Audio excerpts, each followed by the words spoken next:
एक समय परमेश्वर और समयकाल धरती लोक पर पहुँचे। रास्ते में एक गांव के बाहर एक बढ़ई का घर था। उस घर के सामने एक बहुत विशाल बरगद का पेड़ था। उस पेड़ को देखकर परमेश्वर ने समयकाल को कहा कि चलो समयकाल, इस पेड़ के नीचे कुछ समय विश्राम करते हैं। समयकाल समझ गया कि प्रभु की कोई इच्छा है, कोई माया रचनी है, इसलिए यहाँ विश्राम के लिए कह रहे हैं। उस बरगद के पेड़ के सामने एक बढ़ई का घर था। उस बढ़ई ने परमात्मा समयकाल को उस पेड़ के नीचे देखा और भागकर उनके पास आया और अपने घर चलने की याचना उनसे करने लगा। समयकाल ने उस बढ़ई को मना कर दिया कि अभी उचित समय नहीं आया है कि हम आपके घर आए। बढ़ई ने उन महात्माओं से कहा कि आप घर चलकर जलपान ले लीजिए। आप बहुत दूर से आए हैं, थक गए होंगे, इसलिए इस वृक्ष के नीचे विश्राम कर रहे हैं। समयकाल ने उस बढ़ई को कहा कि आपको जो भी भोजन लाना है आप यहीं पर लेकर आइए। हम आपके घर अभी नहीं जाएंगे क्योंकि हमारे प्रभु ध्यान साधना में भी लीन हैं। बढ़ई भागा हुआ घर गया और अपनी पत्नी से भोजन की व्यवस्था की बात की। उसकी पत्नी ने कहा कि आपकी थाली में जो भोजन रखा है वो आप ही का रखा है, आपकी मर्जी है, आप उन महात्माओं को खिला दो या खुद खा लो। बढ़ई ने वो भोजन उठाकर उन महात्माओं को दे दिया और स्वयं भूखा रहा। ऐसी निष्ठा देखकर समयकाल ने परमेश्वर से कहा कि हे परमेश्वर, इस बढ़ई का उद्धार उचित है करना, अब इसका उद्धार करो। परमेश्वर ने अपनी माया से एक वृक्ष में एक गाय बांध दी और समयकाल ने उस बढ़ई को कहा कि तुम वहाँ उस दूर पेड़ के पीछे जाओ, वहाँ तुम्हें एक गाय नजर आएगी, उस गाय को अपने घर में लेकर आओ। बढ़ई उस वृक्ष के पीछे गया। उसने देखा एक बड़ी सुंदर सुशील गाय वहाँ पर बंध रही है। उस गाय को खोलकर जैसे ही घर के सामने लाया और उसने उस पेड़ के नीचे देखा तो वहाँ पर कोई भी महात्मा नहीं था। उसने वो गाय घर पर लाकर बांध दी और उसे चारा खिलाने लगा। एक समय वो बढ़ई लकड़ी का कुछ सामान बना रहा था। सामान बनाते बनाते अपने प्रभु का नाम जप रहा था। नाम जपते जपते उसके हाथ से उसके ही प्रभु की मूर्ति बन गई। ये देखकर वो चौंक गया और अपनी अर्धांगिनी को बुलाकर लेकर आया और वो मूर्ति दिखाने लगा। उसकी पत्नी ने बोला, क्या तुम्हारा भगवान खाने को देता है कि तुम मूर्ति भी उसी की बना रहे हो? काम कैसे होगा? कैसे काम करोगे? तुम्हें घर कैसे चलेगा? कहाँ से धन आएगा? क्या तुम्हारा प्रभु धन देगा? बढ़ई ने उत्तर दिया कि भाग्यवान, तुम सदैव धन की लालच में क्यों रहती हो? इंसान को इस जगत में से क्या लेके जाना है, अच्छाई या बुराई या प्रभु की भक्ति? पत्नी ने कहा कि तुम ही प्रभु की भक्ति करो, तुम ही प्रभु की भक्ति से अपना पेट भरो, हमारा पेट तो भोजन और अन्य सामग्री से भरता है। उस बढ़ई ने इतना सुनकर अपने प्रभु को ले एक लकड़ी का मंदिर बनाया। उस मंदिर में अपने प्रभु को स्थापित किया और सुबह शाम उसकी पूजा अर्चना करने लगा। रोज पत्नी उस बढ़ई का भोजन थाली में परोस देती और उस भोजन को प्रभु के लगाता।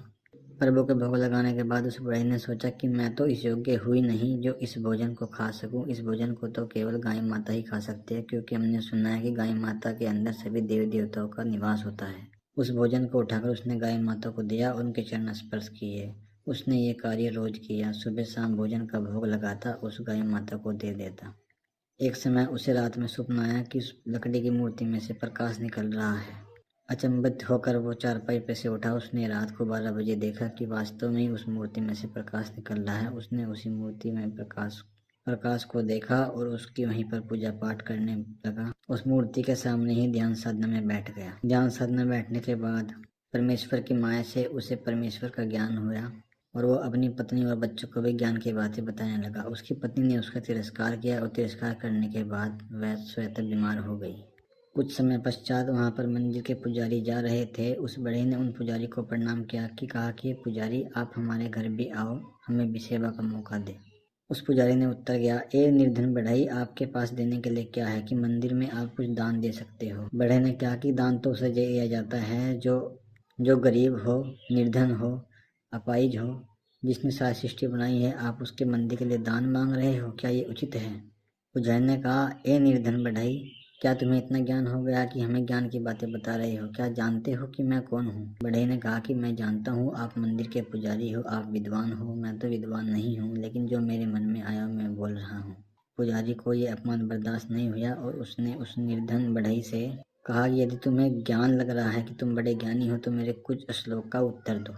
जिस प्रकार पुजारी ने उस बढ़ई से श्लोक पूछा, उस बढ़ई ने बड़ी सरलता से उसका उत्तर दे दिया। पुजारी श्लोक पूछता गया और बढ़ई उत्तर देता गया। बढ़ई की यह समझ नहीं आ रहा था कि वो किस प्रकार उत्तर दे रहा है। अब पुजारी को बहुत क्रोध आ गया और क्रोध में वहां से वो चल दिया। चलने के बाद वो मंदिर में अपने प्रभु के सामने बैठा था। तभी वहाँ पर समय काल एक महात्मा के वेश में आता है और पुजारी से भोजन की याचना करने लगता है कि क्या इस मंदिर में हमें भोजन मिलेगा। उस पुजारी ने कहा कि इस मंदिर में आपके लिए कोई भोजन नहीं है। समय काल ने कहा कि प्रभु के घर पर तो हर इंसान कुछ न कुछ मांगने के लिए आता है, तो मैं तो केवल भोजन के लिए ही प्रार्थना कर रहा हूँ। पुजारी ने समय काल को कहा कि वो बढ़ई तो ज्ञान दे ही रहा था, क्या अब तुम भी मुझे ज्ञान दे रहे हो?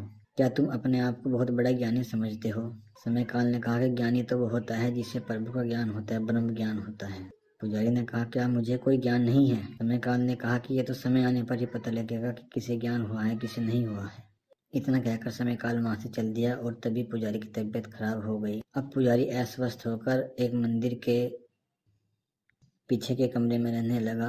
पूर्ण रूप से अस्वस्थ हो गया और खाना पीना भी उसे हजम नहीं हो रहा था। बहुत दुख तकलीफ भी हो रही थी। पुजारी सोचने लगा कि मैंने ऐसा कौन सा पाप किया है जिससे मैं अस्वस्थ हूँ। उधर समय काल उस बड़े के घर पहुंचा। उस बड़ई ने उस महात्मा को प्रणाम किया और उस महात्मा के चरण स्पर्श किए और कहने लगा कि महात्मा, मैं आपको ही खोज रहा था। आपने मुझे एक गाय दी थी और वो गाय आपकी ये रही। समय काल ने कहा हे बढ़ई, मैं आपसे गाय लेने के लिए नहीं आया हूँ, मैं आपको एक उपदेश देने के लिए आया हूँ। आपको संसार में जितने भी रोगी हैं उनका अब उद्धार करना है। बढ़ई ने कहा कि महाराज, मेरे में कोई सामर्थ्य नहीं है कि मैं दवा का प्रबंध भी कर सकूं, मैं तो बहुत गरीब हूँ। समय काल ने कहा गरीब वो होता है जिसके पास प्रभु का प्रेम नहीं होता। आपके पास प्रभु का अतार प्रेम है, प्रेम का समुद्र है। जब समय आएगा आप खुद समझ जाओगे। आपको केवल इतना करना है कि इस गाय को अब चारा नहीं देना है, ये सुबह शाम आपको दूध देगी। उस दूध का भोग प्रभु को लगाकर जिस भी आप अस्वस्थ व्यक्ति को देंगे वो तुरंत स्वस्थ हो जाएगा। इतना कहकर समय काल वहां से चल दिए। उस बढ़ई ने ऐसा ही किया। रोज सुबह शाम गाय का दूध निकालता और दूध निकाल कर भोग प्रभु को भोग लगा। सबसे पहले भोग उसने अपनी पत्नी को दिया। उसकी पत्नी तुरंत स्वस्थ हो गई। उसकी पत्नी ने आस पड़ोस में बताया और वहां पर अब भीड़ लगने लग गई। निर्धन बढ़ई का घर अब खुशियों से भर गया। समय काल ने परमेश्वर से कहा, है परमेश्वर, अब तो हम पृथ्वी लोक से चलते हैं, हमारा कार्य पूरा हो गया। परमेश्वर ने कहा कि अभी कार्य अधूरा है, अभी पूर्ण नहीं हुआ है। समय काल ने कहा कि अभी क्या बाकी है प्रभु? परमेश्वर बोले, उस पुजारी का उद्धार भी अभी बाकी है। समय काल ने कहा कि वो घमंडी पुजारी, अहंकारी, उसका तो विनाश ही निश्चित है, उसकी तो मृत्यु आ जाए वही अच्छा है। परमेश्वर बोले, नहीं समय काल, आपको ऐसा नहीं कहना चाहिए। भले ही अहंकार में उसने मेरी सेवा की है, लेकिन उसने मेरी तन से सेवा की है, मन से की या नहीं, लेकिन उसने तन से तो मेरी सेवा की है, उसे इसका भी फल मिलना चाहिए। एक प्रकार की सेवा का फल भी मैं अपने पास नहीं रखता, अपने भक्त को जरूर देता हूँ। एक बार पुजारी रात को 12 बजे सोया हुआ था। समय काल सपने में आए और एक सांप का रूप धारण कर कहने लगे कि एक पुजारी, अगर तुम्हें पूर्ण रूप से स्वस्थ होना है, उस निर्धन ब्राह्मण के यहाँ जाना हो, उस निर्धन पुजारी के यहाँ पर जाना होगा जिसके यहाँ पर तुमने अपमान किया था। पुजारी ने सोचा कि जो सपना मुझे दिखा है क्या सच है? नहीं, इसका पता भी अभी निकालते हैं, इसका पता अभी निकालते हैं। सुबह पुजारी ने देखा एक लंगड़ा युवक उस निर्धन बढ़ई के घर पर जा रहा है। वो थोड़ी देर बाद आता है तो पूर्ण रूप से स्वस्थ हो जाता है। पुजारी ने उस युवक को आवाज लगाकर कहा, युवक इधर आओ, तुम तो थोड़ी देर पहले अपाहिज जा रहे थे, पूर्ण रूप से तुम कैसे स्वस्थ हो रहे हो, मुझे भी बताओ। उस युवक ने कहा कि मैं निर्धन बढ़ई के यहाँ पर गया था और वहाँ पर मैंने प्रभु के आगे माथा टेकर पूर्ण रूप से स्वस्थ हो गया। इतना सुनकर पुजारी भी वहाँ पर गया। उसने दिन बढ़ई से क्षमा याचना की और अपने पापों की क्षमा मांगी। उस बढ़ई ने दूध का भोग लगाकर प्रभु को उस पुजारी को दिया। पुजारी पूर्ण रूप से स्वस्थ हो गया। उस पुजारी ने अपने सभी साथियों को बुलाया और उस बढ़ई से हाथ जोड़कर क्षमा याचना की। उस मूर्ति की स्थापना उस मंदिर के करने को कहा। उस बढ़ई ने वो मूर्ति मंदिर में स्थापित कर और उस मूर्ति से इंसानों का वहाँ पर भला होने लगा। अब भी वो बढ़ई अपने घर में रहकर उन दो महात्माओं की प्रतीक्षा कर रहा था जिन्होंने उन्हें गाय दी थी। अगले ही दिन समय काल उस बड़े के घर आता है और वो बढ़ई समय काल को देखकर बहुत प्रसन्न होता है। कहता है कि महात्मा, मैं आपकी प्रतीक्षा कर रहा था, आपकी गाय ने तो मेरा उद्धार कर दिया है, अब इस गाय का मैं क्या करूं? ये तो आपकी संपत्ति है। समय काल ने कहा, है बढ़ई, आपने निस्वार्थ भाव से प्रभु की सेवा की है, इसलिए आप तन मन से प्रभु के हो गए हो। जहाँ भी आप प्रभु का नाम लेकर किसी को भी आशीर्वाद दोगे वही फलित होगा और अब ये गाय मेरे साथ चली जाएगी। बढ़ई ने खुश होकर प्रणाम किया और समय काल उस गाय को लेकर वहां से चले गए। अब बढ़ई प्रभु का नाम लेकर जिसके भी सर पर हाथ रखता पूर्ण रूप से स्वस्थ हो जाता। इस प्रकार बड़ी खुशी खुशी रहने लगा और समय काल और परमेश्वर अपने अपने लौट गए। परमेश्वर ने समय काल से कहा कि देखो समय काल, मैं किसी की भक्ति कि मेरी भक्ति इंसान ने किसी भी रूप में क्यों न की है, मैं उसका फल उसे सदैव देता हूँ। लेकिन शर्त यह है कि भक्ति निस्वार्थ भाव से होनी चाहिए, सच्चे मन से होनी चाहिए, पक्के मन से होनी चाहिए।